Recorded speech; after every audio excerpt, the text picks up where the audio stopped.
short of time, and I just hope that the next panelist allows just 2 or 3 more questions.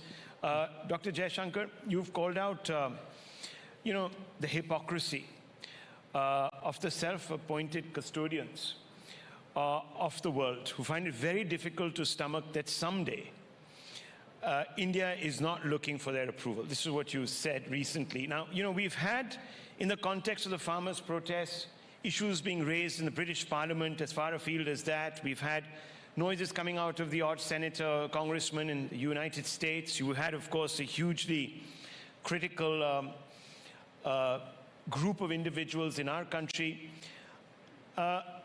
Many in India feel that your reaction was overly defensive. What would you say to them?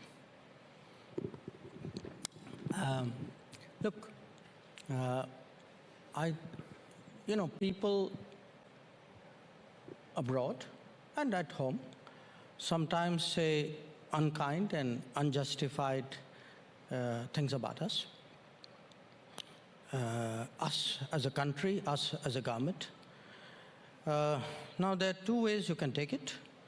You put up with it, or you call it out. The problem with putting up with it is they then get to define the narrative. So you can say, well, I ignored you, but if they say it repetitively, in the media, that it has its own impact. So I think calling it out is not defensive. I think calling it out is called for, it's sensible. So let me just make, because I'm also a little conscious of time, I need to run, two points here. One, you referred to the British Parliament, I think you mentioned the US Congress as well. Our speaker made a point. We had the head of the IPU visiting us about 2 weeks, a week, 10 days ago. And our speaker made a point that it's not appropriate for democratic legislatures to pass comments on the working of other democratic legislatures. Okay. I think that's a very good point. So I hope, what we think is a basic courtesy between legislatures should be observed. But if they are not, then I think people need to realize it's a 2-way street.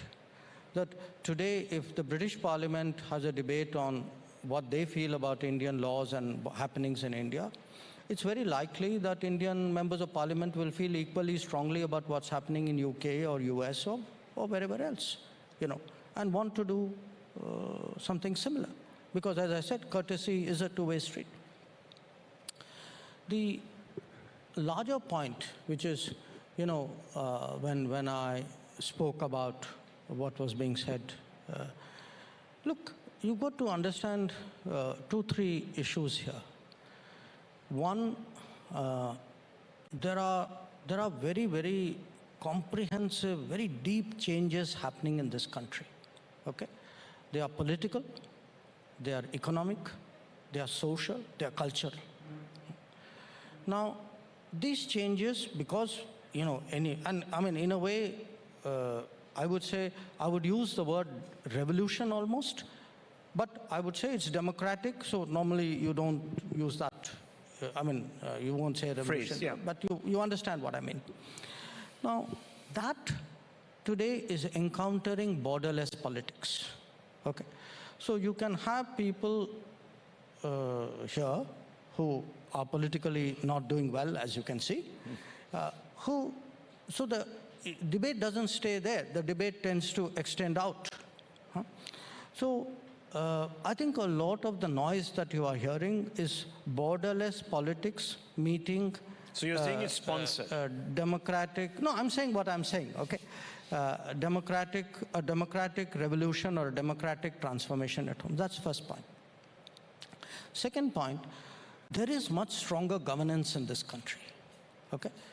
You can, we spoke about 400 million bank accounts and 600 million people getting food. Now, why is that possible? Because you actually digitized India, your delivery system is different. So somehow in this country, there was a view that equating freedom and liberty with bad governance or non-governance.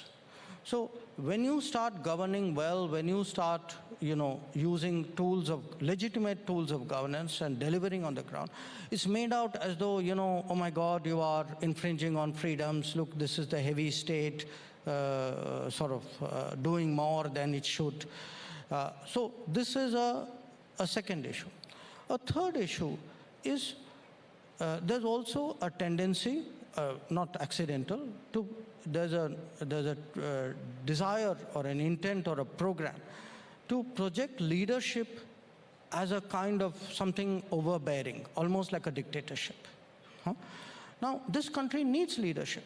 I think if you ask most of the people of this country, do you want to be governed by grey, faceless, nameless people who are taking decisions, or probably most likely not taking decisions? Or do you want, there are, for every country and every society, there's a crunch time. We saw it at COVID. No, somebody had to take the call.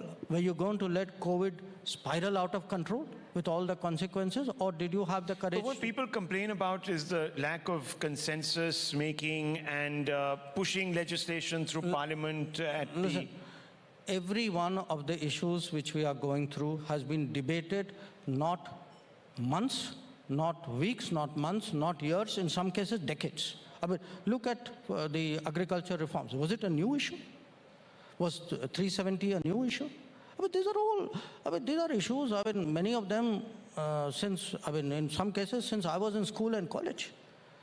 So, look, these are long pending issues in many cases, and of course there are more contemporary issues. It should not, it cannot be that the person governing doesn't have to take a decision because there are people outside who say, well, we have a different view.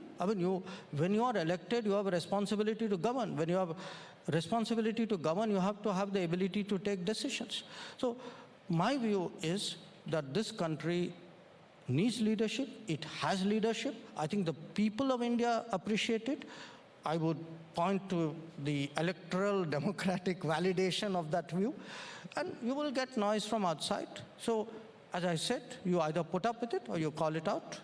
I chose option B. Well, I had